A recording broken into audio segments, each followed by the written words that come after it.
In the spring of 1990, Hilltop Hospital borrowed a small snowcat to groom a 10K course at Skyway, where they held a well-attended race. That success inspired a scraggly group of enthusiasts to get together and make a plan. All right, these are three of our founding members. Chuck Bodie, Tom Ela, Winslow Robertson. The lift-service Nordic skiing at Powderhorn Ski Resort had been eliminated the previous year when the resort got new management. Winslow Robertson was in charge of Powderhorn's Nordic skiing. His buddy Chuck Bodie was a ski instructor there, and with their buddy Tom Ela, they started hatching a plan. Tom's dad, Bill Ela, was a Mesa County district judge and well-known civic leader around Grand Junction. They figured Judge Ela would lend their fledgling organization some legitimacy. So could John Burrett, a 1960 Olympian in biathlon and founder of the short-lived Rimrock ski area above Alexander Lake Lodge. Burrett lived on the south side of the Grand Mesa and was already laying the groundwork for Nordic over at Ward. The organizers started spreading the word, and on March 7, 1990, a small group of Nordic enthusiasts gathered at Gladstone's restaurant in Grand Junction for a historic meeting. Winslow Robertson opened the meeting at 7:21 p.m., and before the night was over, they'd elected their first board of directors. As president, Will Worthwine, vice president, Richard Hippio, treasurer, Dan Lowery, and secretary, Cheryl Bodie, the Grand Mesa Nordic Council was born. I'm Polly Pulver. I went to the first meeting of what became the Nordic Council with, what was his name, the Olympic skier? John Burrett. John, he was there, and we talked about this whole thing, and so I'm a charter member, still skiing at 91. And I have fun every time I come out. The fact that they can groom up this little bit of snow is miraculous. We came up with the idea to attract people, a catchy slogan, get winter active. All right. We had brochures like this with the logo that Diana Eisner. Yes, Yeah. drew it. That was our first logo that we had for quite a while. By fall of 1990, the group had rounded up funds from the Lions Club, Mesa County, and Delta County to purchase an Alpine 2 snowmobile, roller, grader, and track setter. GMNC was ready to roll. Grooming was initially done by volunteers, but with membership funds coming in, groomers got paid. Will Worthwine and Rick Clark were the first paid groomers. Jerry Evans was often recruited to stand on the track setter to give it some extra weight, and Winslow frequently pitched in too. My name's Rick Clark. I was an early groomer up here, and we actually groomed when Powderhorn was setting tracks at the top of the lift, Winslow and I. And it was way back then, kind of picked up skating on some really funky gear. I'm just so happy to be here. This is, it's been a super healing place for us. Of course, we live here. I'm Donna Clark, and we've been skiing on top of the Mesa for the last 45 years. GMNC's leadership has always included women who get stuff done. Cheryl Bodie, Susie Evans, Marilee Woods, and Anita Evans were among the early leaders. Ruth Wild was a longtime treasurer, and Joyce Tanahara has given hundreds and hundreds of volunteer hours to GMNC. My name is Susie Evans, and my husband Jerry and I met Chuck Bodie and Will Worthwine and Winslow Robertson up at Powderhorn when we were going up there to try to do some Nordic skiing and some downhill, and ended up in the grassroots part of establishing the GMNC. I think the most impressive thing about the Nordic Council as it is today is how it has developed and grown into this organization that provides an opportunity for so many people to have access to outdoor recreation here on the Grand Mesa without a large financial burden that prohibits so many people from enjoying what we have here. And to have that resource available on public lands being stewarded by this organization is a real treasure that is not to be taken lightly.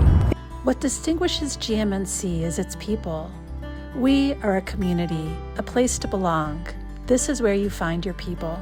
Oh, John Barrett is like, I mean, John Barrett was kind of like, Yeah, he was like way back he was in the gasoline or the match, I'm not sure which. yeah.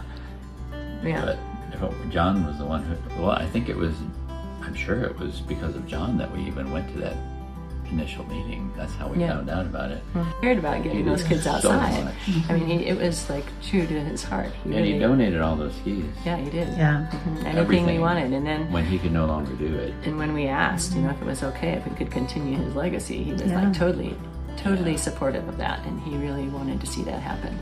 So One of my actual early memories was, I think it was maybe the second official Nordic Council meeting, was at the old Jeans Westerner, yes, in or Delta. the empty building next to it in Delta, and that's where we met Steve, Ela, and Mary. And we've been friends with Steve, and of course now we're neighbors and friends. But thinking back to the races and the cookie race, and Tom's amazing molasses cookies. In like his out of this organization of the world. races, and he was definitely is where his heart was, and you know, and we loved being up there because Shirley was And serving Shirley soup, serving soup was and like Neelam was huge. there helping Shirley serve soup, and for many years as she grew up, and then it's great because You couldn't hang around with better people than the Ela family. It was just like, there on the mesa, it's where our hearts and our minds are always up there on the mesa. It's a really special place, It isn't is it? a special place. it's It's our social circle. it's a miracle. Yeah. This is our backyard. I know. We get perfect skiing all the time. Yeah. I'm Tina Wilson. I live in Grand Junction. I've been a member of the GMNC community for the last 10 years, and it's been awesome skiing up here. Every year is a delight, and I'm teaching, and I love inspiring new skiers. We teach. Tina teaches, I teach, and we love it. We love bringing people into the sport. Okay, I'm Tim Carter. I've been here, Tina said 10 years, but I think actually we're going 11 years. So, I mean, obviously what's really good about it is the grooming has been extraordinarily good. It's 10,600 feet, but I tell you what, we have snow. And there's a lot of areas out there that don't have snow. I think Kenton Shaw was our preeminent groomer. For many years. Yes. He's also one of our fastest skiers. He won Yes. our race Yes. series Yep. several times. Yep. Kenton and Susie Evans were Yeah, they dominated. perennial Yes. series winners. Yes. And Kenton kind of sandbagged us in terms of his skiing. He came up from Durango. We didn't know that much about him, and it turned out he was a schoolboy, high school cross-country champion skier. And he proved it to us pretty early on. Other groomers over the years have included Al Fournier, John Canty,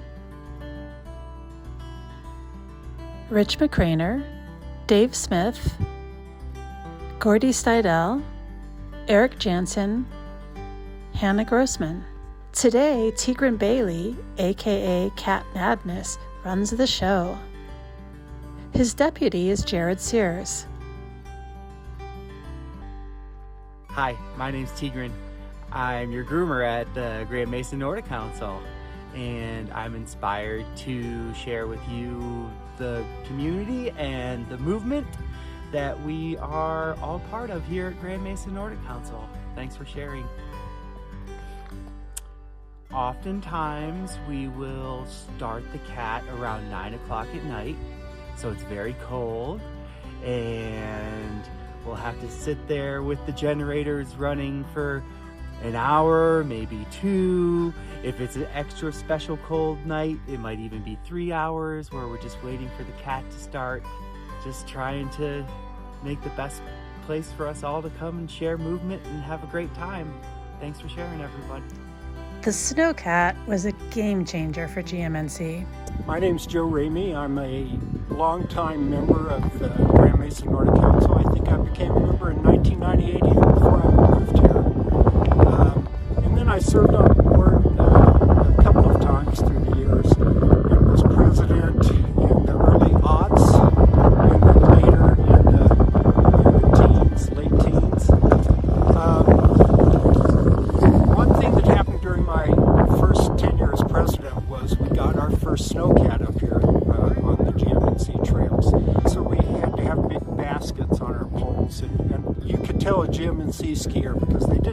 little racing dime-size baskets.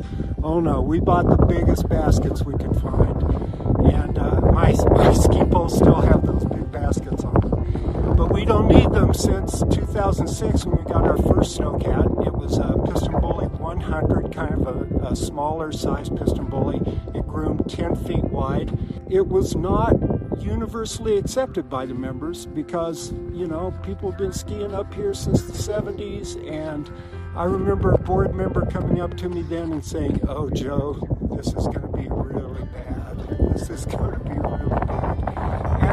And I went home and talked to my wife, and we laughed about that person being so curmudgeon. But it turns out that that person was kind of right. I mean, it altered us, you know, and it made us more complex, and it grew our budget and taking care of all that equipment. So it was really a demarcation point, I think, for the GMNC. I think, you know, pre-2006, we were snowmobiles, we were grungy, we were granola. After 2006, we started to get, you know, more racing suits and small baskets on our poles. So it was a fun time, and I was glad to be a part of it. We're lucky, of course, because we have great snow. Often we have the best snow in the region, and that's due to our elevation. And also we're sitting out here on the far west end of the Rockies, and so storms coming in from the west really, you know, can do well for Grand Mesa. We average somewhere 350 to 370 inches a year. We're hoping we're going to gain that this year. There's still hope. It could happen. Typically, snow starts to fall. You know, we can get snow in August, but typically our snow really starts to accumulate in October. We get maybe our first snowpack accumulation that's going to persist through the season. Our pattern is here in western Colorado is we have kind of a wet fall, early winter, and then a dry December, January, and then a wet spring. So for us Nordic skiers, you know, we don't need feet of powder. You know, that can just get in our way. So these years when we get, you know, 2 or 3 inches and we can run the snowcat over it, and then we've got a nice firm base and we freshen it every now and then, we Nordic skiers can be quite happy in low snow conditions. And then our snow typically can last into the summer. Typically it's melting off and we're done and we're off gardening and things by May, certainly.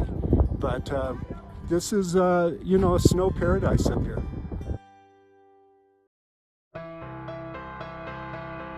Moved to the North Fork Valley in 2003 and drove up to Grand Mesa for the first time in 2004 and realized, holy cow, man, I'm taking up skate skiing because I got on these trails and couldn't believe it.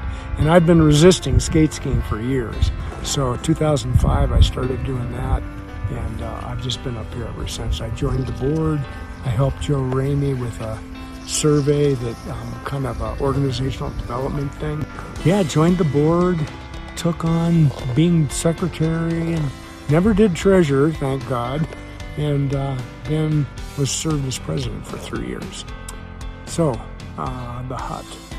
We started in 2010 looking for some fundraising for it because there were no shelters up here. It was pretty brutal. You were stuck in your cars all the time. So we looked at how are we going to be able to afford this thing, and we did some local search for shelters and stuff, found Weatherport in Delta, and it was about 10 grand we needed for the hut. So we had a couple house parties, one in Paonia and another one in Grand Junction, and just those 2 house parties raised $12,000. So next thing we knew, we were on our way.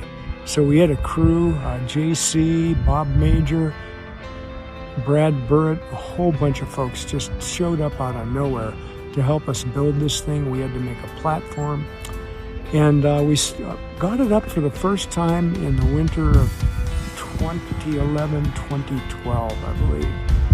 And unfortunately, the Forest Service forced us to take it down every year. So we hauled the entire metal frame, the skin, and the platform, and the wood burner all the way down to Paonia every year for the next 4 or 5 years. One time we stored it at Mesa Lakes because Andy down there gave us some space, but boy, it was brutal those years, hauling it up, hauling it down. It was actually quite dangerous with all the heavy lifting and all the erection. We finally were able to leave it up permanently for a couple of years, and I think that started in 2017. But anyway, my hat's off to Dan and Christy and everyone on the board for all the work they've done on this shelter, because this just really takes us to the next league. Some of the things that have really impressed me with GMNC is just the community involvement and how much people volunteer. We just couldn't do it without volunteers. Volunteers make up the backbone of GMNC.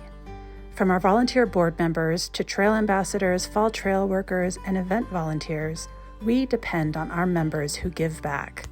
This is especially true for our race series. Tom Ela is a local legend. He's run the GMNC race series for 35 years. He's a friendly presence at the races, and his delicious soup ensures that no one goes away hungry. Racing on the Grand Mesa requires big lungs and some smart pacing. From the first races in 1990, the race series has grown into 6 events that often draw participants from around the state. The competition is friendly but fierce. With the founding of the Mesa State College team in 2008, GMNC began to host collegiate racers too. Our secret was out, and that began a new tradition of teams of all ages coming to the Mesa to train in the early season. With the most reliable snow in the region, the GMNC has become a destination for racers seeking early training. And then there are the kids. From the start, GMNC has looked for ways to get kids out on skis. For many years, the Sons of Norway sponsored the Barnaloppet, a kids race at Skyway. The Grand Mesa Gliders, founded by former GMNC President Annie Murphy, provided regular lessons in skiing for local young kids with help from lots of volunteers. Like Christina Stark, who was also involved in starting the Grand Valley Nordic Ski Club. Anita Evans and Richard Hippio spearheaded the Skis for Kids program, which provided skis to local school kids so that they could enjoy an outing on the Mesa. Anita eventually created Friends of Youth and Nature to provide outdoor experiences to kids who might not otherwise get them. The Skis for Kids program was eventually melded into the Nature Connection, a Delta County Schools program that continues to provide gear and regular outings for local kids. The Nature Connection partners with GMNC on many of our events, such as the free ski clinics and family fun days. We've had a lot of changes in 35 years. Professional staff, better grooming equipment, and now a new building. But one thing hasn't changed. The GMNC is committed to making cross-country skiing safe, fun, and accessible to everyone. GMNC is a community. We're glad you're here. This video was created by me, Christy Ashwanden, past president of GMNC and current executive director. These highlights are based entirely on material submitted for our 35th anniversary party. Many stories remain untold, but if you buy Tom a beer, you might still discover them.